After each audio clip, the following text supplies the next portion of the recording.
Boskanni me talni salloisiwo Bharat Haktor Grangi Dharmagod Ringkha CITU Nokhoboi Kaisar Samung Tangsanai Motha A Dharmagod no Chasarati Sanabagei Tini Haste Biremni Convention Songsajakha Agartalani Town Hall O Pandawa Phaimanjakha CPIM Haste Tangphang Tai Hapang Phatar Bodolni Oja Jitendra Chaudhuri Tongkha CITU Neta Manik De Tai Agini MP Shankar Prasad Dotto no Khoboi Topon Das Songrok Pandani Bisingtui Bharat Hakator Hapang Jetike Tangsanai Lokorokno Seplep Kha Tai Manthari Yangi Tongkha O Kogrok Sawi Sejalai Kha Joto Kognar Nerok আর রইল কি আপনাদের কিছু থাকলো কিচ্ছু থাকলো না। এই পর্যায়ে আজকে নিয়ে যাচ্ছে দেশটাকে, বিভাজনের রাজনীতি চালাচ্ছেন, শ্রমিক ঐক্য ভাঙার জন্য, জনগণ ঐক্য ভাঙার জন্য, কৃষক ঐক্য ভাঙার জন্য, গণতন্ত্র ঐক্য ভাঙার জন্য। এটাকে রুখতে পারে একমাত্র শ্রেণী সংগ্রাম, গণ আন্দোলন, গণ লড়াই এটাকে রুখতে পারে।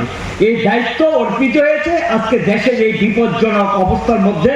এই দায়িত্ব আমাদেরকে নিতে হবে, এই দায়িত্ব আমাদেরকেই পালন করতে হবে। যে কোনো মূল্যে এটাকে রুখতে হবে এবং তাদের দিশাটাকে ঘুরাতে হবে। এই ধরনের বিশ্বাস এবং আস্থা মনের জোর আমাদের রাখতে হবে। এখানে কম নেই, একটা জিনিস লক্ষ্য করতে হবে, এটা ইজি ডুইং বিজনেস। এটার নাম দিয়ে একটা প্রথম করলেন মেমোরেন্ডাম, এখন এটাকে আইনে নিয়ে যাচ্ছেন।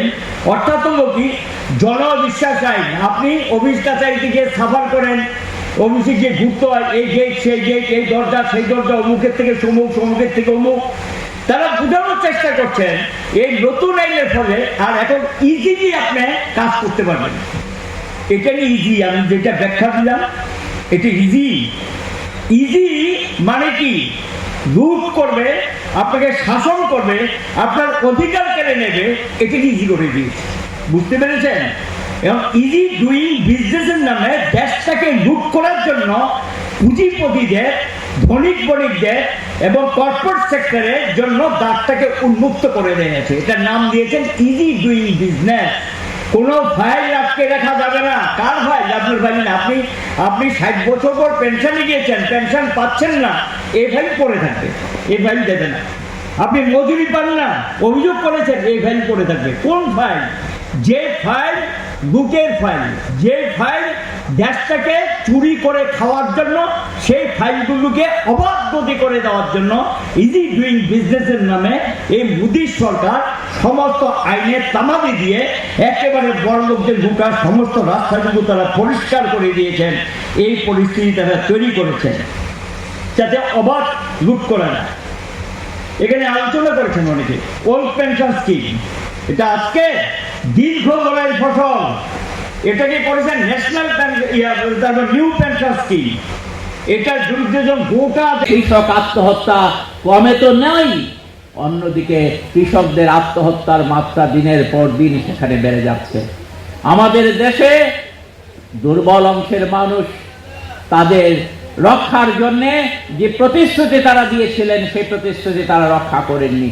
আমাদের দেশে যারা আদিবাসী অংশের মানুষ আছেন, যারা তফসিলি সম্প্রদায়ের মানুষ আছেন, তাদের রক্ষার জন্য কোনো ভূমিকা নরেন্দ্র মোদী সরকার গ্রহণ করেনি।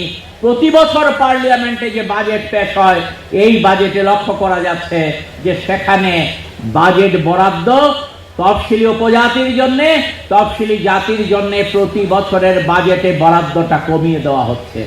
আর সবচাইতে বড় আক্রমণ কথায় নামিয়ে আনা হচ্ছে আমাদের দেশের যারা ধর্মীয় সংখ্যালঘু অংশের মানুষ আছেন, মুসলিম, খ্রিস্টান, তাদের উপর মারাত্মক আক্রমণ গোটা দেশব্যাপী নামিয়ে আনা হয়েছে। এর ফলে আমাদের দেশের সাম্প্রদায়িক সম্প্রীতির যে ফেব্রিক আছে, এটাকে নষ্ট করার জন্য উঠে পড়ে লেগেছে আমাদের দেশের সরকার। আর লাভ করছে কার?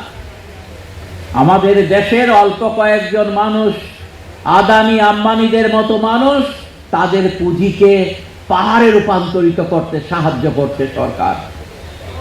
আমরা আগে জানতাম মার্কিন যুক্তরাষ্ট্রের ধনী হচ্ছে সবচাইতে বড় ধনী, তারপর হচ্ছে ইউরোপের ধনীরা। আর এখন ইউরোপের ধনীদের ছাড়িয়ে একমাত্র মার্কিন যুক্তরাষ্ট্রের কয়েকজন ধনী আছেন। আমাদের দেশের আদানি আম্বানির থেকে বেশি সম্পদ আছে। ইউরোপের যে সবচেয়ে বেশি ধনী যারা আছে তাদের চাইতে বেশি সম্পদ আজকে ভারতবর্ষের আদানি আম্বানিদের হাতে চলে এসেছে। এটা কার দৌলতে সম্ভব হয়েছে? নরেন্দ্র মোদীর দৌলতে, বিজেপি সরকারের দৌলতে, তাদের নীতির ফলে এটা সম্ভব হয়েছে আদানি আম্বানিদের সম্পদ বাড়ানো।